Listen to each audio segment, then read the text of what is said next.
Hola y bienvenidos a Voices from Salem. Soy Lupe López. Es mi oración que este programa llegue a unir los que han rechazado la palabra de Dios por malas interpretaciones, falsas doctrinas o los que están confundidos simplemente con lo que está escrito en la Santa Biblia. Tal como soy un ministro ordenado por la Iglesia, siento la necesidad de dejarlo claro.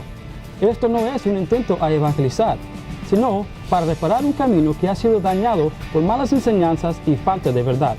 Y he formado un equipo de pastores que han estudiado toda su vida la palabra de Dios para ayudarme. Yo espero que a través de este programa llegues a encontrar y iniciar una relación con nuestro Señor y Amo Jesucristo.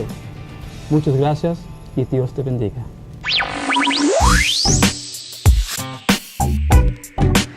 ¿El divorcio es pecado y por qué?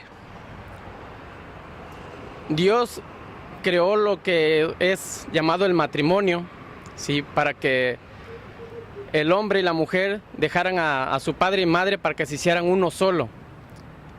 Entonces, si ya no hay acuerdo en ser uno más, se separan y vuelven a ser dos. Entonces, es donde viene lo que es el pecado, porque hay una separación. Hay una separación. No es pecado. ¿Por qué? Porque a veces estás con una persona y terminas odiándola, pudiendo separarte a tiempo y terminar en buenos planes.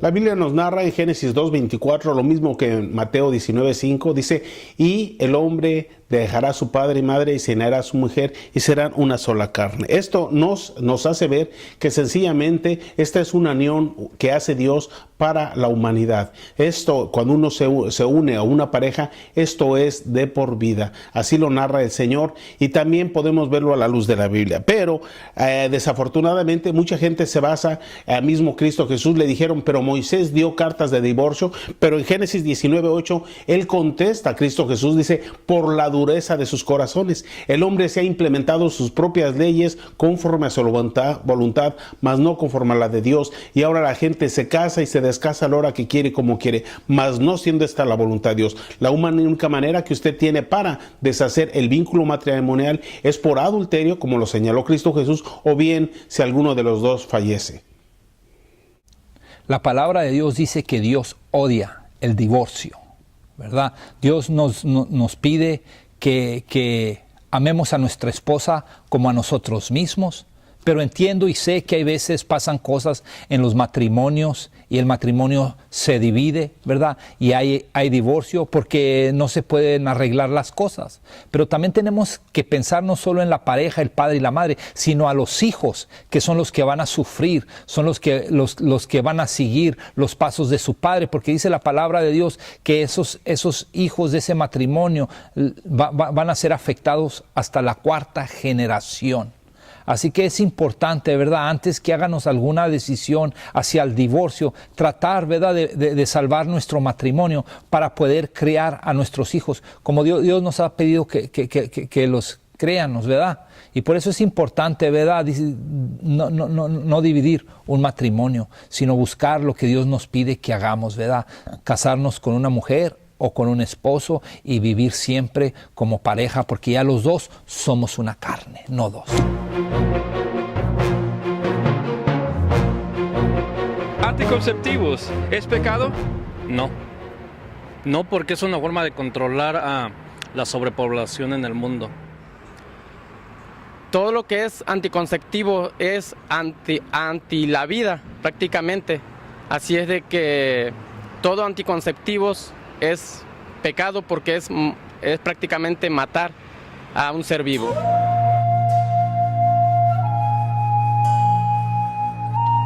Bueno, en cuanto a los anticonceptivos, la Biblia nos narra en Génesis 1:28 una orden que da Dios para el hombre. Dice: creceos y multiplicaos. Eso nos da oportunidad a que nosotros podamos abundar en la vida y desarrollarnos, y así poder nosotros controlar la creación que Dios nos da, ya que nos manda a enseñorearnos. Pero también en Génesis 38:9, un hombre llamado Onán, hijo de Judá, él se allegaba a la esposa de su hermano, y resulta de que cuando después de tener las relaciones él vertía en tierra y Dios lo eliminó, Dios lo mató por él haber hecho esto. ¿Por qué? Porque sencillamente lo hacía por placer, por gusto, y no por cumplir la voluntad de Dios. Además, la Biblia nos habla en el Salmo 127, versículo 3, nos dice claramente que herencia de Dios son los hijos. Los hijos que nosotros procreamos tienen que ser una bendición. No podemos impedir el poder y la bendición de Dios que nos ha dado para tener estos hijos. Por tanto,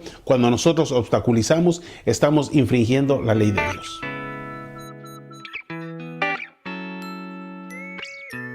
¿Quién es Jesús? Jesús es Dios mismo. Es Dios mismo. Jesús es el Hijo de Dios. El Hijo de Dios.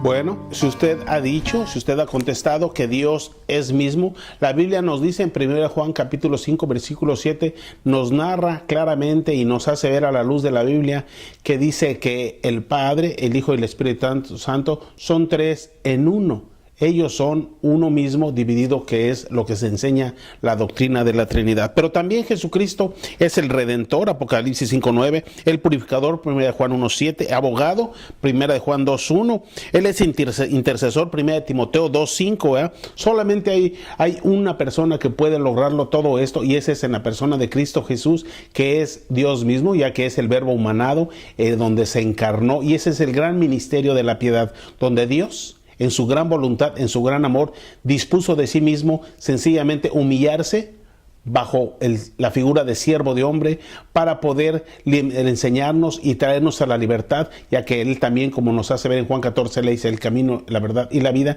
y darnos sencillamente la libertad, ya que en Juan 8:33 dice, conoceréis la verdad y Él os hará libres.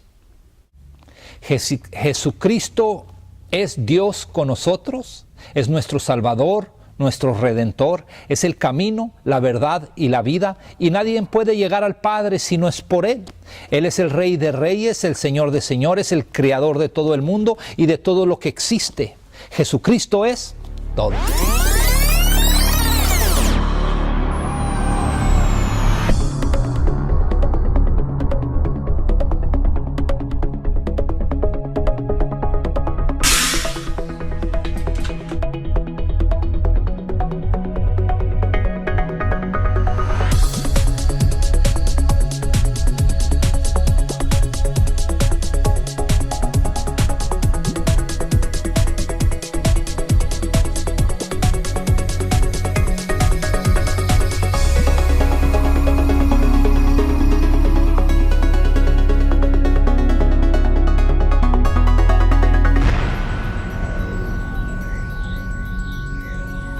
¿Qué opinión tiene usted sobre alabar a la Santa Muerte? ¿Qué opino? Para mí no es bueno, porque no es un santo, pero igual la gente que cree en ella tiene la opción de adorarla.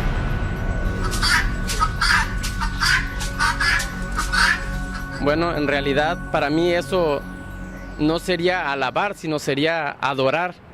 Prácticamente alabar nada más es a Dios, es el quien merece la alabanza. Y la muerte pues no necesita ser alabada, y muchos lo malinterpretan y la adoran. Amigo, no se parece que están muy lejos usted del cielo.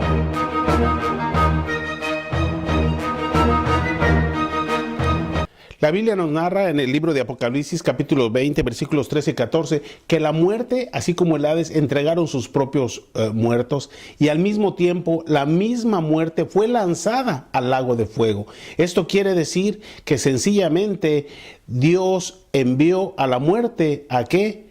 Al lago de fuego, porque no es buena. También la Biblia nos habla en Hebreos 2:14 que Cristo padeció en carne y sangre para vencer al que tenía el imperio de la muerte, esto es, al diablo mismo. Bueno, lo que podemos aquí aprender de esto es que sencillamente las personas que adoran a la muerte o le dan culto, sencillamente están haciendo del enemigo de Dios, porque la muerte es el enemigo de Dios. Yo le haría una pregunta a usted: ¿cómo se sentirían sus padres que si usted fuera y le diera alabanza a sus vecinos, siendo que sus vecinos estuvieran molestando a sus padres todo el tiempo. ¿Cómo se sentirían sus padres si sus vecinos usted les fuera a dar alabanza y honra? Lo mismo siente Dios cuando usted va y le da culto a la muerte, porque nos enseña que este es el postrer enemigo, pero gracias al Señor que también fue destruido porque Él venció al que tenía el imperio de la muerte. Es cierto, la Santa Muerte no se debe de adorar, no se le debe de clamar a la muerte.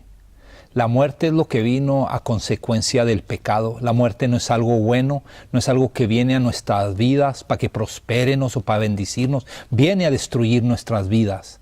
Es lo que viene a hacer. Llegó a consecuencia del pecado. Y hoy en día mucha gente ignorantemente le piden, le prenden velas.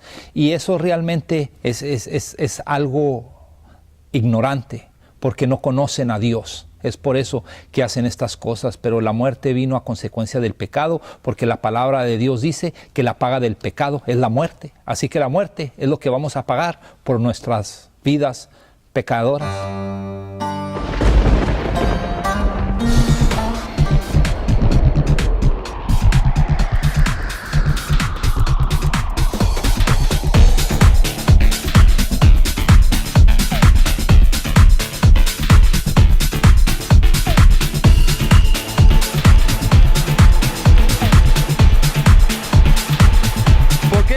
Inundó el mundo en tiempos de Noé. No te sabría contestar porque yo no soy muy dado a leer la Biblia.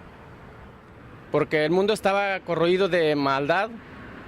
Había mucha, en esos tiempos fue cuando se daban matrimonio y las mujeres, la mayoría, entraban en adulterio, hombres y mujeres. Por eso fue que Dios avisó a Noé que les llevara la palabra de Dios para que hicieran caso, se arrepintieran, y como el mundo no creyó, por eso fue que Dios mandó ese castigo de la inundación, y por eso fue que solo se pudo salvar Noé y su familia.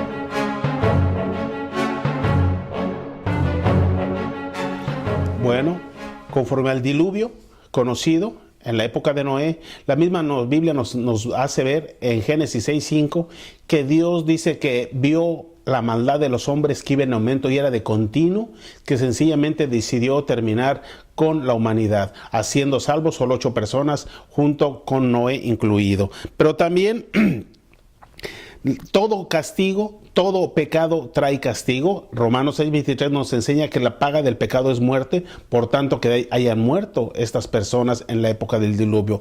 ¿Pero qué es pecado? Pecado, la Biblia nos habla en Santiago capítulo 4 versículo 17, que es el todo aquel que sabe hacer lo bueno y no lo hace, eso es pecado. Por tanto, cuando nosotros no actuamos de la manera correcta conforme a Dios, eso es pecado, y el pecado trae muerte. Es por lo que sucedió el diluvio en Génesis capítulo 6. La razón por el diluvio fue que la gente se había apartado de Dios, la gente se había vuelto perversa, la gente ya no escuchaba la voz de Dios, sino cada quien, ¿verdad?, andaba buscando complacerse solamente a ellos y vivir una vida que le complaciera solamente a ellos mismos. Se había vuelto toda la humanidad perversa y pecadora, y eso hizo enojar a Dios, que Dios envió el diluvio, inundó el mundo, ahogó a todo mundo y se salvó solamente Noé y su familia.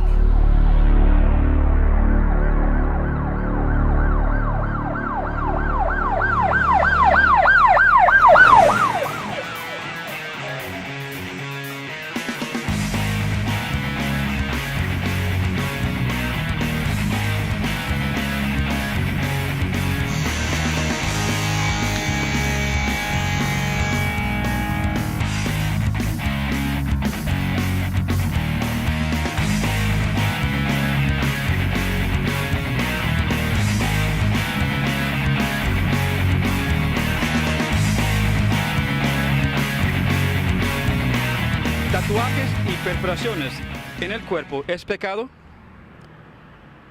En realidad no lo he visto yo así como pecado, pero marcar el cuerpo yo creo que no está bien, porque posteriormente viene cuando nos habla del el número de la bestia y habla de marcar el cuerpo, y probablemente descifrando algunos dibujos o perforaciones, tal vez haciendo cuentas pueden llegar al número de la bestia.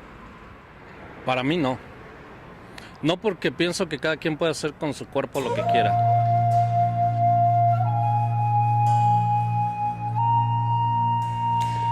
La Biblia nos narra en Levíticos capítulo 5, versículos 15 y versículos 18, nos dice que no podemos tatuarnos, no podemos marcarnos con hierro, porque sencillamente no es agradable delante de Dios. También en 1 Corintios capítulo 6, versículo 19, nos dice la Escritura que somos templo del Espíritu Santo, ¿verdad? Y que Él habita y que este templo no es de nosotros.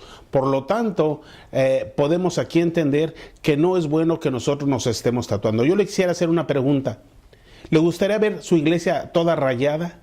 ¿Le gustaría ver su iglesia toda llena de graffiti? ¿Donde mora Dios? Recuerde que usted es templo del Espíritu Santo y aquí también mora Dios en su corazón. Y si usted se tatúa, es lo mismo que hacer en el templo del Dios viviente. Yo le invito en el nombre de Cristo a que medite esto, que primero tenemos que entender que este templo que tenemos, este cuerpo, no es de nosotros, es tan solo por la bondad de Dios, por su gracia y misericordia, y que hay ciertas normas como para Él, así como para no adulterar, también para no tatuarse, y la Biblia es muy clara. En el capítulo 19, versículo 28 del libro de Levítico, Dios nos dice que no nos tatuemos, que no nos pongamos tatuaje ninguno, ¿verdad? Y si Dios nos dice que no nos debemos de tatuar, vamos a obedecer a Dios, ¿verdad? La palabra de Dios dice que también somos el templo de Dios, y al ponernos un tatuaje estamos destruyendo el templo de Dios, ¿verdad? Que somos nosotros. Y dice también Dios que todo el que destruya el templo de Dios, también él será destruido. Así que estamos totalmente desobedeciendo la palabra de Dios y los deseos de Dios. La palabra de Dios dice ser santo porque yo soy santo. Dice que ser amigo del mundo es ser enemigo de Dios. Así que si vamos a andar haciendo lo que todo el mundo anda haciendo, quiere decir que somos mundanos y estamos haciendo las cosas del mundo, y que ser amigo del mundo somos enemigos de Dios. Así que si hacemos las cosas del mundo, somos enemigos de Dios.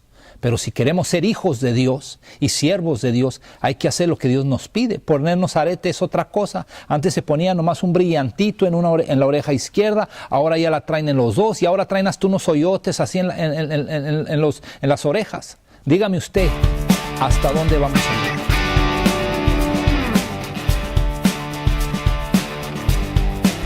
¿Cuánto debemos ofrendar a la iglesia? No sé cuánto debemos ofrendar. Bueno, como ofrenda es como uno sienta de ofrendar, pero tenemos un diezmo que manda entre lo que es la ley, y actualmente los tenemos por gracia también, pero es el 10%, lo que es el diezmo. Y la ofrenda, según nosotros veamos las riquezas que Dios nos da.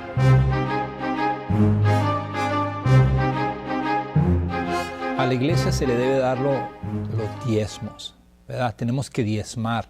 Eso es darle 10% de nuestra ganancia. Porque nada tenemos que Dios no nos haya dado.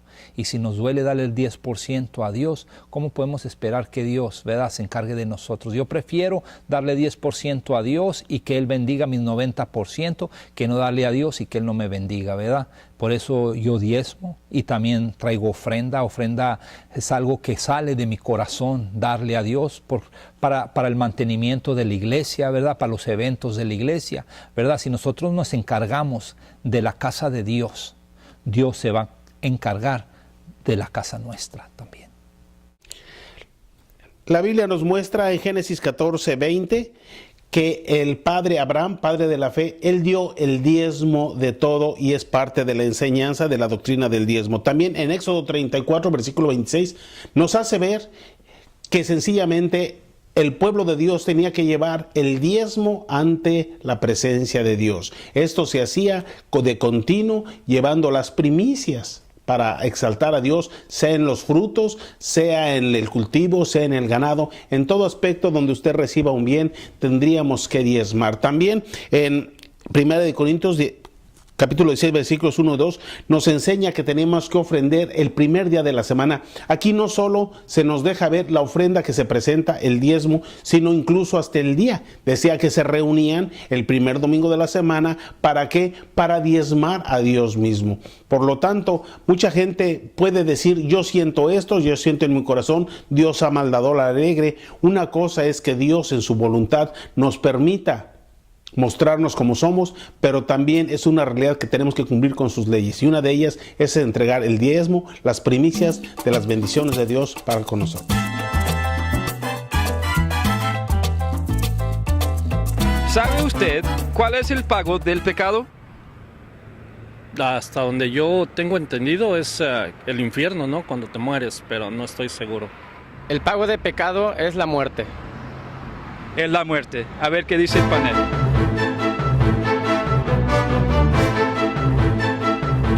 Bueno, el pecado, la paga del pecado, Romanos 6:23 nos muestra que es la muerte. Desafortunadamente, siempre hay un juicio y siempre hay una equidad sobre todas las cosas. Recordemos que Dios es justo. Dios no desea que nadie muera, pero también Dios tiene sus normas y tenemos que sujetarnos a su voluntad. Si Él nos narra y nos hace ver que en nuestro pecado hay una condición, tenemos que ver que es la muerte. Esto nos marca la Biblia, es muy claro, y bueno, sencillamente tenemos que abstenernos de pecar para así poder agradar al Señor conforme a su gracia. La palabra de Dios dice que la paga del pecado es la muerte.